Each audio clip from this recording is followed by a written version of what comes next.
Né? Uma dança elegante, uma dança sensual, né? E não é vulgar, não é uma dança vulgar. De forma alguma. Me explica uma coisa, dá pra eu conseguir fazer um passinho? Dá sim, com certeza. Então você vai me ensinar. Sim, Você vai me ensinar. E também pra quem tá em casa. Sabe aquela história? Tira tudo do sofá, perto assim do sofá, tira tudo. E vamos aprender aqui um passinho com a Nuriel. Vamos lá, Nuriel. Vou ficar aqui um pouquinho pertinho de você pra que a gente soltar a possa... música segunda. Solta aí a música. Ó, a gente vai dançando aqui e vocês vão. Amanhã a gente volta às 2h30, ao vivo, você não pode perder. Vamos lá, Muriel. Vai só fazer uma bolinha com o cabelo. Assim é isso? Perna mais fechadinha. Ai, que... E com a bolinha, meu Deus.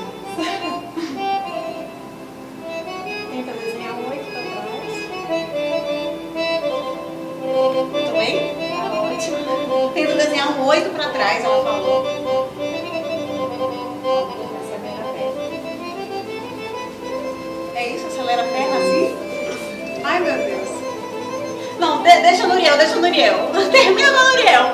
Um beijo pra vocês, a gente volta amanhã.